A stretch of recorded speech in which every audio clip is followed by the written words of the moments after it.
Hi, friends. I'm Emily Lay, and you're listening to the Simplified podcast. If you're looking to simplify your life and organize your home, then you are in the right place. Every week, I invite you to explore practical ways to organize and automate the complicated parts of life so you can focus on what truly matters most. If you've been following me for a little bit, you know about my longtime struggles with anxiety. Nighttime is when it sneaks up on me the most. When evening comes and the house quiets down, sometimes, well, a lot of time, my brain begins to spin. I worry about the things I said that day, things I forgot to do, and existential things I have absolutely no control over. I worry about everyone I know, everything I do, and everything that hasn't even happened yet. It's like I've been so busy during the day with parenting, working, and general adulting, I haven't had time to worry about all the things. The quiet of the evening opens the door for all my worries and concerns to come rushing in. Maybe you felt this way too. It's hard, isn't it? Over many years of trial and error, and now with the help of a therapist, I've learned there are many ways to calm and manage my anxiety.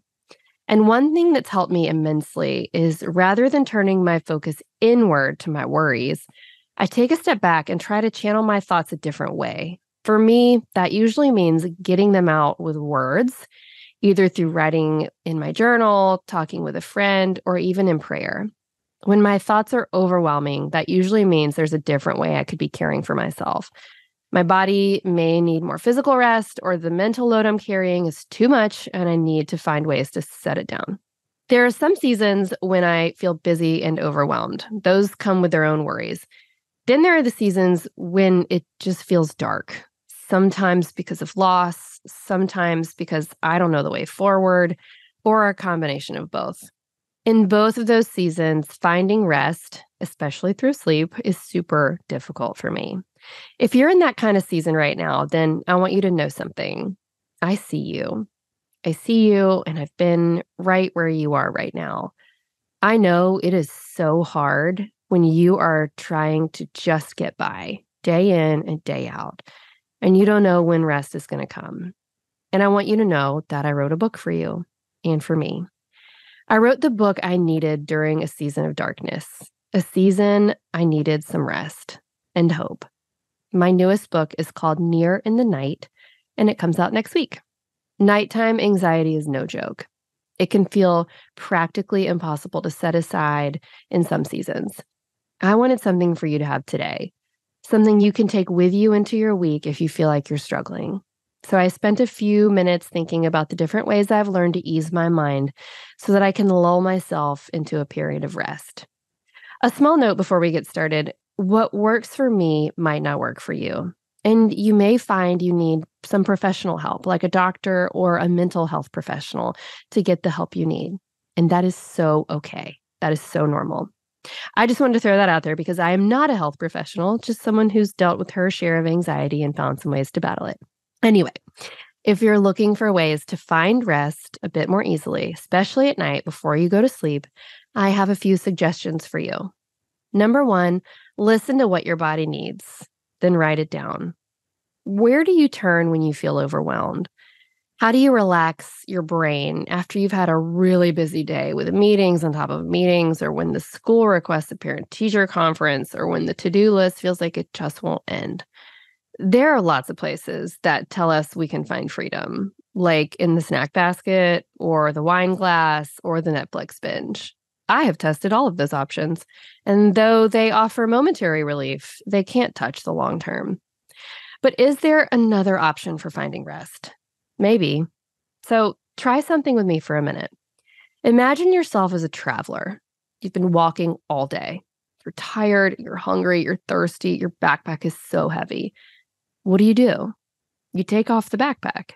You set it down. You stretch. You feed and nourish yourself and your body. And you rest. You listen to your body and you give it what it needs. You may not be on a cross-country trek, but you and that traveler are a lot alike.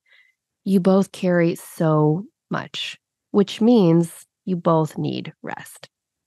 So the next time you feel weary, and by the way, this might be daily. I totally understand that feeling. Like if every afternoon you were like, oh my goodness, set down your pack and listen to what your body really needs. Maybe for you, it's going to bed early. Maybe it's going to bed early for like months on end. I've been there. Maybe it's making a cup of hot tea or finding a quiet corner to journal or read a good book. Whatever your body needs to relax at the end of the day, take the time to listen to her and act on what she's saying to you. Number 2, assess your sleep situation and consider ways you might support your body's need for sleep. Getting a good night's sleep requires a comfy place to rest and some uninterrupted time. I found a few tools that help me get a solid 8 hours of rest. A weighted blanket helps my mind and body settle down. I don't know what it is about the weighted blanket, but it is instantly soothing, like someone gently hugging me and telling me everything's going to be all right. I keep a small little white fan on my nightstand to keep me cool at night. Plus, I like the white noise. Speaking of white noise, a white noise app on my phone drowns out any outside noises or distractions. It is wonderful, and I use it every night. And for those evenings when sleep is extra hard to find, I keep melatonin on hand to help me doze off. Now, are these products necessary for good sleep? No. Do they make my sleep better and easier to find? Absolutely. So maybe it's time to up your sleep game. After all, sleep allows our bodies to heal, recharge, and even keep sickness at bay. So think for a second, what would help you get better sleep? Side note, I don't know if this is true or not. Maybe it is. Maybe it's not. Maybe I'm making this up, but go with me. A lot of times I think about sleep being so important because during the day, my brain can get so jumbled, so like unsimplified with so many things to think about and worry about and just so many details. And at night, I feel like that's the time when my brain is like categorizing it all and like organizing and compartmentalizing and kind of sifting out the extra so that when I wake up, I'm left with like the best favorite necessary. That's not scientifically proven. That's just what I believe in my brain. Oh, so what would help you get better sleep? Do lights outside your bedroom keep you up at night? Consider picking up some blackout curtains. I have those, by the way. They're awesome. Does your dog like to wake you up in the middle of the night? Perhaps he can sleep in the living room. Just spend a few minutes thinking about what you might need to get more rest. Earplugs, sleep mask, the free white noise app. Could any of it help you rest a bit better? Because rest assured, your body will thank you for any additional sleep. Number 3, the next time your middle of the night worries keep you up, recite this phrase to yourself. Just lay it down. Oh, I've been saying that to myself for a long time, and it really is helpful. Like, put it down. Nights can be tough, especially if you're an anxious person like me. I tend to power through my days, but when I slow down at night, that's when the worries and fears begin to surface. But when I fill my well with an encouraging phrase or comforting Bible verse, I replace my worries with a bit of calm, and that keeps my mind from racing. In the past few weeks, during those middle of the night moments when I wake up and I can't fall back asleep because my mind is worrying about tomorrow's to-dos and yesterday's mistakes, I keep hearing those words, just lay it down. There's nothing I can do about the worries flying through my brain at 3 a.m. So I simply tell myself over and over, lay it down. And usually my mind listens. So when you find your brain clinging to a worry, acknowledge it, then set it down. It'll be there tomorrow when you have some time to think about how to manage it. But right now, it's time for you to go rest. Guys, the fall festivities are starting to ramp up on top of football and cheer and school and everything else in between. So I'm automating our dinner plans so I can free up my brain for all the other things.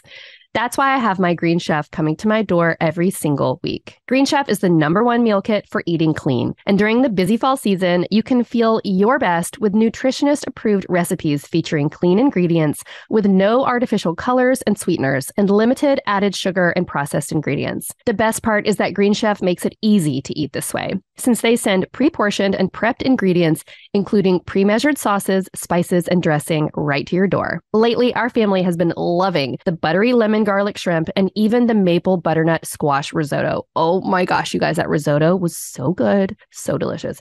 So this busy fall season, make eating clean easy on yourself. Go to greenchef.com/60simplified and use code 60simplified to get 60% off plus free shipping. One more time, go to greenchef.com/60simplified and use code 60simplified to get 60% off plus free shipping. Green Chef, the #1 meal kit for eating clean. Has your partner ever pulled up the credit card bill and asked, "Hey, what's this?" And you had no idea what the charge was until you realized, "Oh, crap, that's a subscription I forgot about." Yeah, I've been there. In fact, 80% of us have, so don't feel bad. But with Rocket Money, forgotten subscriptions are a thing of the past. Rocket Money is a personal finance app that finds and cancels your unwanted subscriptions, monitors your spending, and helps you lower your bills, all in one place. I do a ruthless declutter on my bills every couple of months, and this is where Rocket Money has come in super handy. In just a few clicks, they helped me cancel a fitness subscription I wasn't using anymore, and they also helped me remember a streaming channel we weren't watching anymore. That's $20 back into my pocket for a fantastic audiobook, which I will definitely listen to. So stop wasting money on things you don't use. Cancel your unwanted subscriptions and manage your money the easy way by going to rocketmoney.com/simplified. That's rocketmoney.com/simplified. rocketmoney.com/simplified. Do you know what always makes me feel like $1,000,000? A manicure. I don't know why, but I feel like if my nails look polished, then I look polished. And you know what my favorite way to get a manicure is? Olive & June. Oh my gosh, you guys, I absolutely love Olive & June, and it's never been easier to give yourself a manicure all by yourself thanks to Olive & June's Mani system. They'll give you everything you need for a salon quality manicure in one box. You can customize your Mani system with your choice of 6 polishes. Plus, this polish doesn't chip. It lasts at least 7 days or more. You also get Olive & June's award-winning cuticle serum, plus an acetone-free polish remover pot that makes jumpstarting your new manicure even easier. And at $2 a manicure, the Mani system just pays for itself time and again.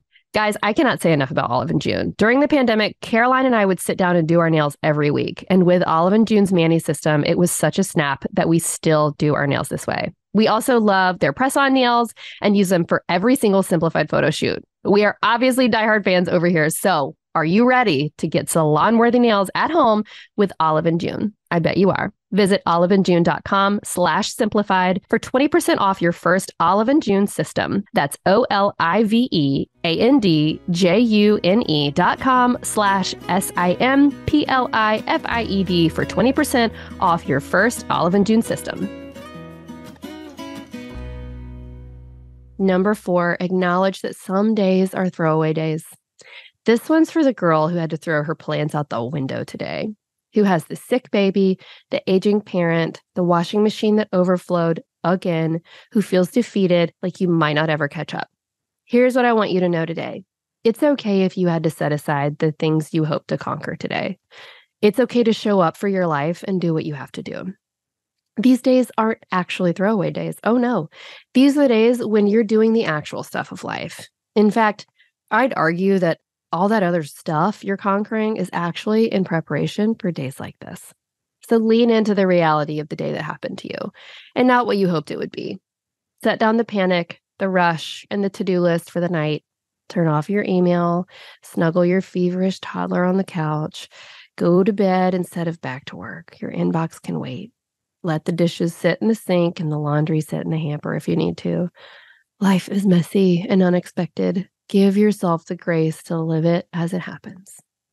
Number 5, take a moment to notice the joy.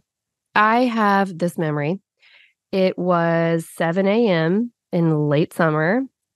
Brian was out of town for work. Brady was at sleepaway camp. Tyler and Caroline asked to sleep in my room in their sleeping bags so they could have a true camp out. And I, of course, obliged. As the sun began to peek through the curtains in my bedroom, I felt a small, warm body next to me in bed. I opened my eyes to see 2 sleepy little blue eyes looking back at me, a mess of blonde hair around her head. "Hi, Mommy," she said. "Hi, sweet girl," I replied. She looked at me and with a somewhat puzzled look on her face, picked up her hand and placed it on my face. "My hand's asleep. Feel it?" She pressed her hand on my cheek, clearly certain that I could feel the pinpricks that come when you've slept on your arm for too long. Oh dear, I said, playing along. I scooped her up and planted little kisses all over her face. What joy, I thought. The sun, the warm bed, this precious little girl and her silly 6-year-old thoughts. It filled me with joy that morning, and it fills me with joy again now. So whenever you're having a hard night, I want you to try to think about a small joy you notice throughout your day. And when you remember, whisper a thank you for the joy you experienced. That kind of gratitude will put your mind at ease the way nothing else can. Well, friend, how are you feeling? Did you hear something today that might bring you a little comfort and peace while you fall asleep? It's so hard to rest when you feel like your body is making it impossible. But above all, I want you to remember to be kind to yourself. You are doing so much. You are working and planning and caring and loving so many. You're not going to do everything perfectly, and that's okay. I want you to remember that no matter what you accomplished today or didn't, you deserve rest. You do not have to earn it. You deserve to end each day in a way that comforts you, and that's what I hope for you today, that you find some peace and comfort in abundance. Listen, we all struggle to sleep from time to time. Some evenings, I'm asleep as soon as my head hits the pillow. Other nights, I lie awake, wondering if it's time to get the oil changed or where a kid left their soccer cleats. Sometimes it's just inevitable. So when you find yourself in that situation, I have a blessing to pray over you in those moments. May your body release the tension in every muscle, big and small, one by one. May your hands lay still by your sides, or find rest as you tuck them gently under the warm side of the pillow. May your breathing slow to a steady rhythm, taking in cool air to calm your spirit. With each breath in, may you find yourself sinking deeper into rest, melting slowly into peaceful sleep. And with each exhale, may you release the worries that have been binding your lungs as calm and comfort wash over you in waves. Sleep well, sweet friend. As always, I like to leave a little tip to help you put what we've talked about today into practice. So here's your task for this week. If you find you're having trouble sticking to a certain bedtime, listen, I get it. When I'm on a roll with a project or a really good show, I have a hard time shutting down, especially when I don't feel tired. But when that happens, I want you to find a soothing bedside activity that encourages you to turn in a little early. Maybe it's a good book. Maybe it's a crossword. Maybe it's a really good skincare routine, or all of the above. When your body gets the rest it needs, you'll thank yourself when you wake up feeling refreshed instead of like a zombie. I've been both of those things several times. I think I'll choose refreshed. Thank you for listening to the Simplified podcast. You can find show notes for this episode at emilylay.com/podcast, where you can check out links and resources I mentioned here. And you can shop the Simplified brand of planners and products. You can follow me on Instagram at Emily Lay, our brand at Simplified, and you can follow my writing at emilylay.substack.com. You can also pre-order my brand new book, Near in the Night, at your favorite book retailer so you have it in your hands when it comes out next Tuesday, October 17th. And hey, if you want these kinds of great conversations in your life every week, you should go follow our show. It'll show up right in your phone. Talk about automated. Till next time, thanks for listening. Bye.